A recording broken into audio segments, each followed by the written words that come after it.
السلام علیکم.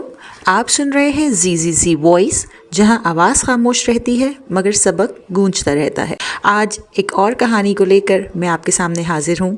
اللہ تعالیٰ کی قدرت کی یہ داستان سن کر آپ کی روح تک لرز اٹھے گی. ایک معمولی سی بکری کو اللہ نے بولنے کی صلاحیت عطا کی اور وہ بے زبان مخلوق اچانک ایک قاتل عورت کے خلاف گواہی دینے لگی. لیکن بات صرف گواہی تک محدود نہ رہی. اس کے بعد جو منظر سامنے آیا اس نے پورے گاؤں کو ساخت کر دیا. یہ واقعہ صرف ایک کہانی نہیں بلکہ صبر، عدل اور سچائی کی عظیم مثال ہے. تو آئیے اس عبرتناک داستان کو آخر تک ضرور سنیے. ایک چھوٹے سے گاؤں کی مٹی میں بسا ایک پرانا سا گھر تھا جہاں عبداللہ اپنی 2 بیویوں کے ساتھ زندگی گزار رہا تھا. پہلی بیوی ثانیہ جو برسوں سے عبداللہ کے ساتھ تھی مگر تقدیر نے اس سے اولاد کی نعمت سے محروم رکھا. وہ ہر روز مسکرانے کی کوشش کرتی مگر اس کا دل اندر ہی اندر ویران ہوتا جا رہا تھا. عبداللہ کی ماں جو پوتے کی آرزو میں تڑپتی رہی، آخر ایک دن اس نے بیٹے کی دوسری شادی کروا دی. یہ شادی نہ کسی رئیس خاندان میں ہوئی نہ کسی نواب کی بیٹی سے، بلکہ ایک یتیم، معصوم اور دلکش لڑکی سے ہوئی جس کا نام علینا تھا. اس کا نہ کوئی ماں باپ تھا نہ کوئی سہارا، بس ایک بکری تھی جو اس کی بچپن کی ساتھی تھی. وہی بکری اس کا جہیز بنی اور اسی کے ساتھ اس گھر میں آ گئی. علینا صرف 18 سال کی تھی اور اس کے معصوم چہرے پر نور جھلکتا تھا. مگر جب وہ اس گھر میں آئی تو ثانیہ نے اسے کبھی دل سے قبول نہ کیا.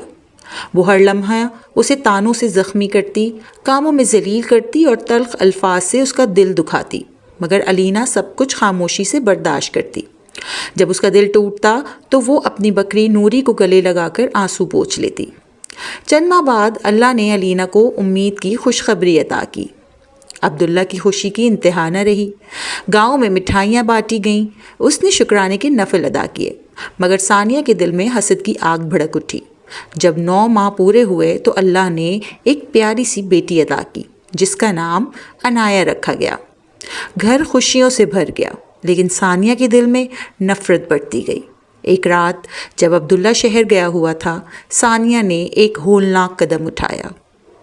وہ دبے پاؤں علینا کے کمرے میں گئی، سوئی ہوئی ننھی عنایہ کو اٹھایا، چادر میں لپیٹا اور جنگل کی طرف لے گئی. وہاں اس نے زمین کھود کر معصوم بچی کو زندہ دفن کر دیا اور واپس آ گئی. اسے معلوم نہ تھا کہ علینا کی وفادار بکری نوری سب کچھ دیکھ چکی ہے.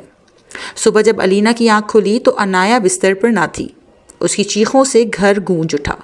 تلاش بہت ہوئی مگر کوئی سراغ نہ ملا. ثانیہ نے الٹا علینا کو بدنام کر دیا. افواہیں پھیل گئیں اور عبداللہ بھی شکوک میں مبتلا ہو گیا. آخر کار اس نے علینا کو گھر سے نکال دیا. جب علینا گاؤں سے نکل رہی تھی تو نوری نے اچانک بلند آواز نکالی اور اللہ کے حکم سے بول اٹھی، لوگو گواہ رہنا، عنایہ کو ثانیہ نے زندہ دفن کیا تھا. میں نے اپنی آنکھوں سے دیکھا ہے. علینا بے گناہ ہے. سچ سامنے آ گیا. ثانیہ نے جرم قبول کیا اور جگہ بتائی. سب لوگ جنگل پہنچے مگر قبر خالی تھی. وہ سمجھ بیٹھے شاید کوئی جانور بچی کو لے گیا. دن گزرتے رہے. ایک دن ایک بزرگ گاؤں آئے. انہوں نے بتایا کہ بچی اللہ کی حفاظت میں اسی جنگل میں ہے اور 10 سال بعد 12 سال کی عمر میں اسی درخت کے نیچے ملے گی. علینا اور عبداللہ نے صبر اختیار کیا. پورے 10 سال گزر گئے. ایک دن علینا نے اسی درخت کے نیچے ایک 12 سالہ بچی کو دیکھا. وہ عنایہ ہی تھی. کچھ تلاش کے بعد وہ ایک بزرگ کے پاس پہنچے جنہوں نے بتایا کہ انہوں نے اس بچی کو بچایا اور پالا ہے. آخرکار حقیقت واضح ہوئی اور عنایہ اپنے اصل والدین سے مل گئی. وہ لمحہ صبر کا انعام تھا، دعا کا جواب تھا. گاؤں والے جو کل تک علینا پر الزام لگاتے تھے آج اس کے صبر اور سچائی کے سامنے سر جھکائے کھڑے تھے. اللہ نے ان کے صبر کا صلہ دیا تھا. یقین اور صبر انسان کے سب سے بڑے ہتھیار ہیں. جب دل سے دعا نکلتی ہے تو ناممکن بھی ممکن ہو جاتا ہے.